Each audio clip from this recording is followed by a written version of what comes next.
नगर में रतन नाम का एक व्यापारी रहता था। उसका कारोबार दूर दूर तक फैला हुआ था। वह बहुत ही अमीर था, लेकिन वह पहले दर्जे का कंजूस था। एक एक पैसा वह बहुत ही देखभाल कर खर्च करता था।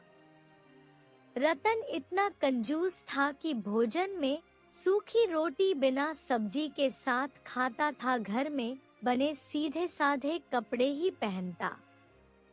उसके घर में कोई नौकर चाकर नहीं था। सारा काम उसकी पत्नी को स्वयं ही करना पड़ता था। रतन के कोई संतान नहीं थी। उसे जहाँ कहीं भी जाना होता वह पैदल जाता। सभी लोग जानते थे कि वह बहुत ही धनी है, परंतु कंजूस है।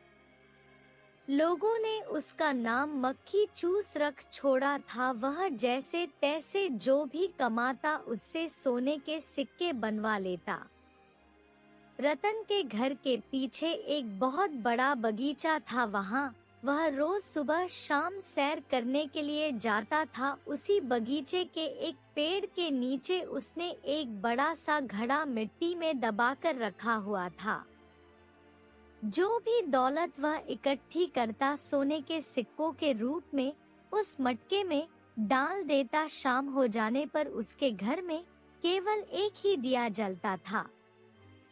उसे या उसकी पत्नी को घर के किसी दूसरे कोने में काम हो तो वही दिया उठाकर ले जाना पड़ता था।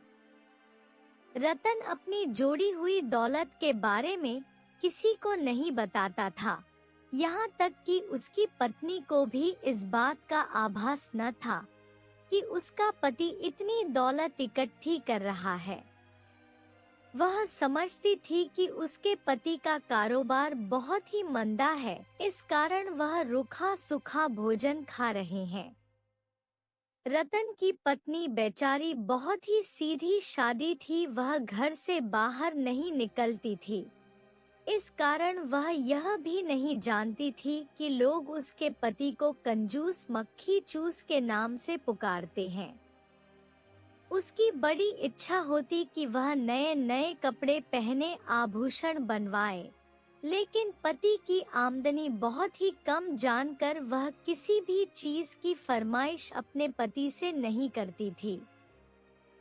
यदि किसी वक्त भोजन में सब्जी या रोटी बच जाती तो रतन उसे फेंकने ना देता। वह उसी बचे हुए भोजन से दूसरे वक्त पेट भर लिया करता था।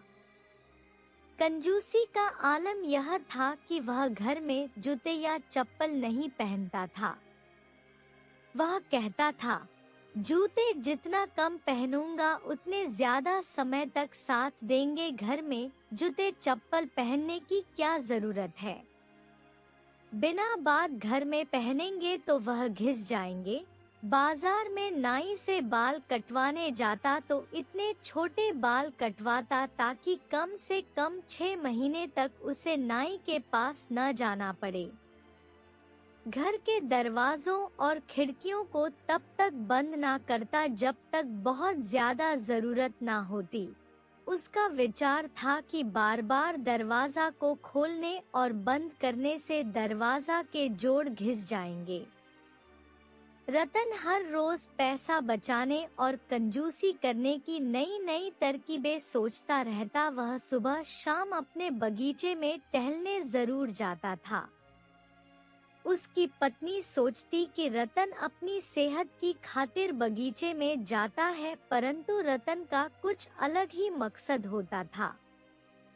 वह लगभग हर रोज धन रखने या उसे देखने के लिए जाता था। यदि संभव होता तो उन सिक्कों को गिनकर भी आता था। यदि कभी जल्दी में होता तो जमीन से मिट्टी हटाकर मटके में रखी हुई अशर्फियों को निहारता, फिर बंद करके चला आता। यह सिलसिला काफी समय तक चलता आ रहा था, परंतु एक दिन एक चोर ने बगीचे की दीवार से रतन सेठ को पेड़ के नीचे धन छुपाते हुए देख लिया। उसकी निगाह उस धन पर अटक गई और वह रात होने का इंतजार करने लगा। रात होते ही चोर पूरे मटके की सारी अशर्फियां निकालकर 9-2-11 हो गया। सुबह को रतन चोरी की वारदात से बेखबर बगीचे में सैर करने के लिए पहुंचा।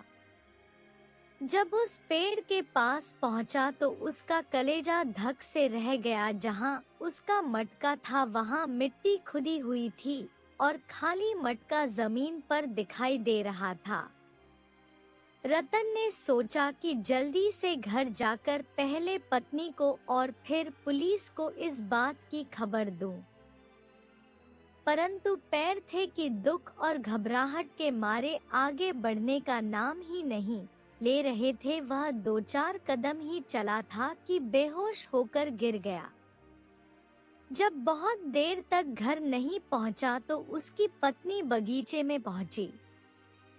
जैसे तैसे पड़ोसियों की सहायता से रतन को घर लाया गया। सदमे के कारण वह बीमार पड़ गया। हर रोज वैद्य उसे देखने आता, परंतु दवा का कोई लाभ नहीं हो पा रहा था। उसने पत्नी को जब चोरी के बारे में बताया तो वह सुनकर हैरान रह गई। उसकी पत्नी भी धन की चोरी की बात सुनकर दुखी रहने लगी।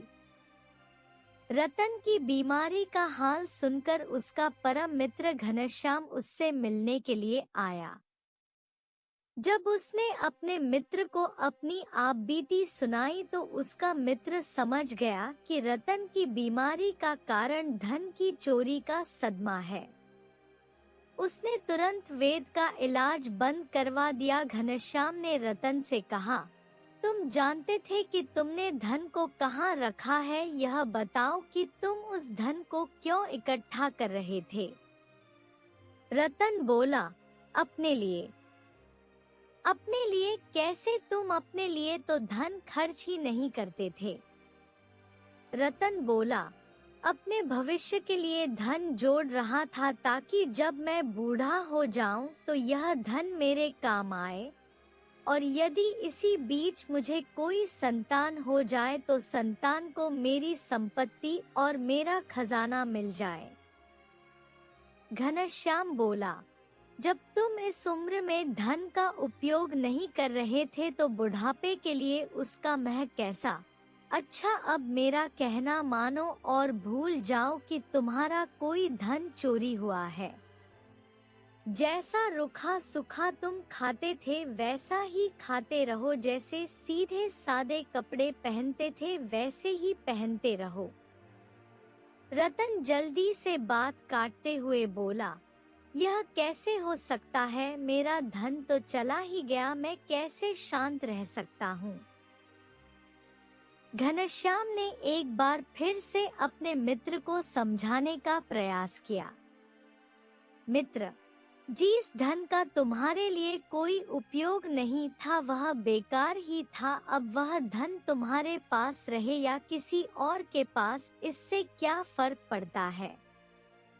हो सकता है कि चोर उस धन का अपने परिवार के लिए उपयोग करें। अब तुम यही सोचो कि वह धन वही मटके में रखा हुआ है, और यदि पहले जैसे ही जिंदगी बसर करना चाहो तो वैसे जिंदगी बसर करो।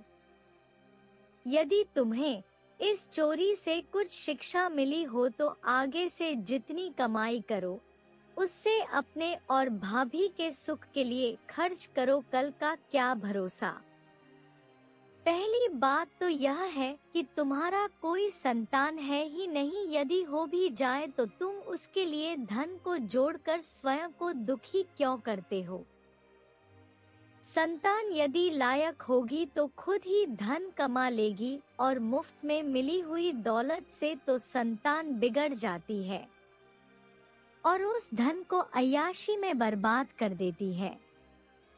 रतन को अपने मित्र की बात समझ में आने लगी। धीरे धीरे वह चुस्त और स्वस्थ हो गया। उसे समझ में आ गया कि जो मजा खर्च करने में है वह जोड़कर रखने में नहीं है। इसके बाद वह अपनी कमाई से उचित खर्च करके पत्नी के साथ सुख और आराम से दिन गुजारने लगा।